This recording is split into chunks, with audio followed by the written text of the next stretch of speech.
The Serpent Speaketh, audiobook, Part 9. June 30th, 2012.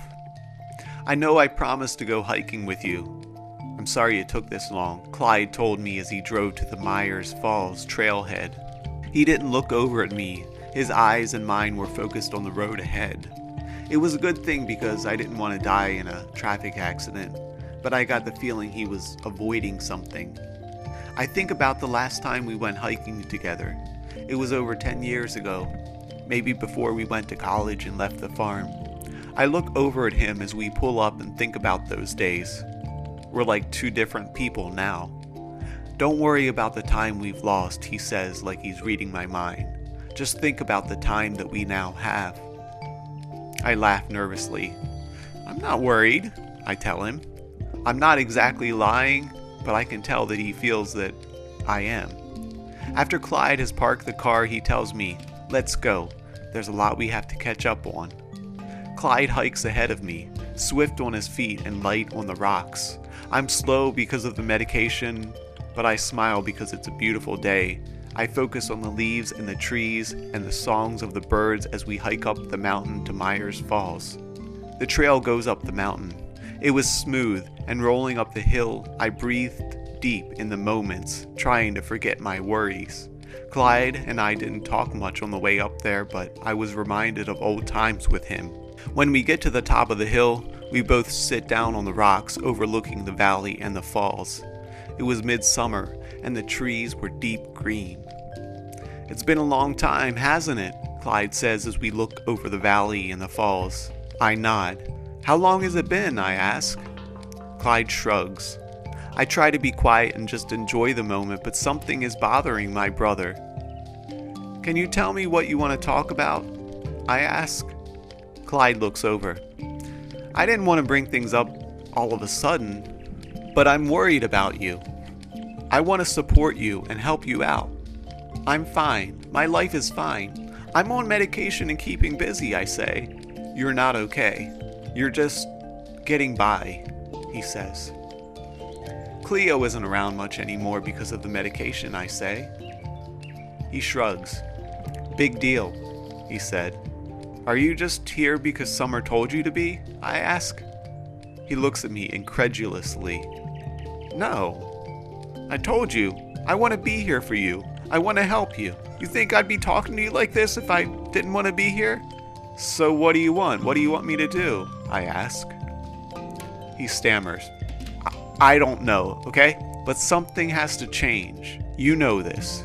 You have to move past the past. What about the past do I have to move on from? I ask. He looks at me, then looks away. "You really don't remember?" he asks.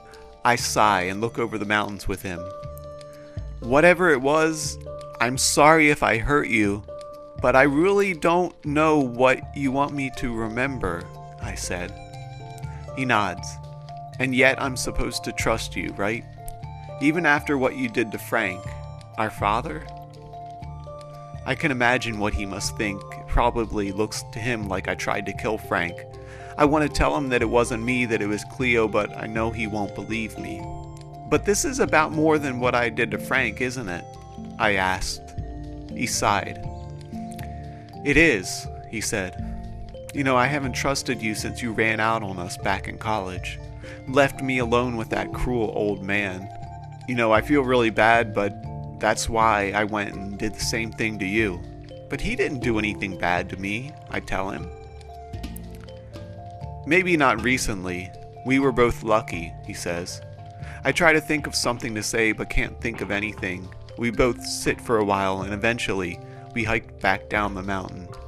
On the ride back, Clyde asked me what I was going to do, what kind of job I was going to look for. I shrugged and told him, "I don't know. I used to think I was doing your job, you know. Maybe I'll actually do that." Clyde laughed. "I know. It was kind of cute, you know. I'd say I was going to work at my graphic design company, and a few hours later, you'd say it was you who was working there. I just wanted to be doing something. I wanted to be responsible," I said. "Not knowing who you want to be and what you want to do is okay too, but you have to choose some direction. Otherwise, even if you're not hallucinating, you're just slowly dying. I'm sorry I didn't protect you more when I was younger, I said. I know. I understand. I know you tried, he said. But you were sick. Try not to think about it too much. I am doing a lot better now, I said. He didn't say anything in response. I'm taking meds. I'm not seeing or hearing Cleo. Not much anyway. But are you really better? He asked. I don't answer the question, but I shoot a question back at Clyde. So why did you run away? After I came back, why did you leave us? He was quiet for a minute, then he spoke. You know, I could lie and say that I was too busy, but the truth is that I was afraid. I was angry and afraid. It wasn't that I was just angry at you, but I was afraid that I was like you. I wanted to leave you alone with Frank. I thought you deserved that. And I think it scared you too, Daryl. Yeah, I said. I think it did. Clyde smiled and pulled up to the house. It's a little scary how closely we all are to being completely mad. I know, I said, looking at the house. Can you do me a favor? I said, looking at Clyde. Anything, he said. Never mention Cleo again. Doctor's office. So the unsaid motto of the Yermansky household was, don't talk about it. Is that right? Exactly. So what didn't you talk about? My father's temper, my problems in school, my mental illness, fears. What about love? There was no love in the household, Doc. Then why do you talk about it so much? Why are you so wrapped up in your own family? I don't know. You don't know, or you're afraid of knowing? I think it's time we talk about something else, Doc. July 2nd, 2012. Keith is really kind to me. He's been looking over my resume a lot and running errands anytime I need something or need to go somewhere. My roommates aren't as bad as I had feared they would be. Tony likes to secretly get drunk, while Rusty constantly talks about women in extremely sexist ways. I mostly keep to myself, and they mostly leave me alone. I have a lot of free time, and I'm trying not to listen to Cleo as much as possible. The meds help, but she is always just there, whispering faintly. If I up the meds a little, she might disappear completely, but then so will the rest of my emotions. I figure I can deal with it. Keith asks me what I like to do, and I tell him that I like to read. He tells me that if I get a job, maybe he'll buy me a book or two. I don't tell him because I don't want to worry him, but Cleo is watching the entire time we talk. There's a break after lunch when Keith leaves to walk during a conference call, and I'm sitting alone in the house and I'm supposed to be looking for work. It all seems to happen so fast. Cleo comes on strong, telling me to just take one sip of rum and coke. I really don't want to, but I'm weak and I'm feeling stressed, and so I find Tony's rum and wash it down with a big gulp of coke. I'm a bit dizzy when Keith comes back. I don't think he can tell I did anything. He's too trusting to even think I did. I don't know if I can do all this, I say to Keith. Just one step at a time, he says, totally oblivious. I smile, refocusing on the computer screen. Keith reminds me quite a bit of Summer. She let me get away with anything, too. Focus on what's in front of you, Keith says as he notices my frustration. I smile. Keith tells me that it's okay if I take a break from the job search and do something else. He tells me I'm not a prisoner. I laugh, because to tell the truth, I do feel like one. It's really hot, but I revel in the summer air, even as I sweat profusely. I walk to a Starbucks, order a coffee, then grab it and find the most hidden, out-of-the-way table I can to sit down and read. It's really quiet and peaceful for a long time. Nothing and no one bothers me. After about an hour, I decide that it's time to go. I'm so focused on just getting out of the shop that I barely notice what is going on around me. I bump into a woman with coffee. When I bump into her, she spills her coffee. The resulting spill isn't too terrible, and the barista assures me that she will just pour another cup for the lady, free of charge.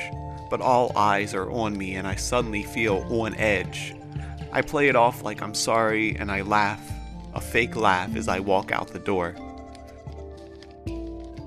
As I do, all eyes look at me with dead blandness, neither interested nor disinterested. All eyes, save one pair, that is. As I open the door to head home, a woman grabs the door for me and looks me straight in the eyes. Now, there was nothing really unusual about her look, except for absolutely everything. She tells me something with this look, but I don't know what it is. I panic, and Cleo whispers in my ear, "You can't even handle this, can you?" I freeze. But the experience lasts just a few seconds, and then I walk home, half shaken, replaying that scene over and over, trying to decipher just what that scene meant, and just what that woman was trying to tell me. Later on that evening, I meet with Clyde over dinner. He listens to me retell my story, then laughs, telling me that he's surprised it's taken this long. This long for what? I ask. This long for you to realize that there's more to the world than you and Cleo and these stories you tell, he said. But what does it mean? It wasn't Cleo and it wasn't anyone, I say. Clyde interrupts me. Life's a mystery, Daryl. We exist on the edge of chaos and we can't know everything, he says. I laugh nervously. But how do you deal with it? I ask. You learn to accept things, let go of things. Congratulate yourself for going out and accomplishing something, he said. I don't know if I can let go.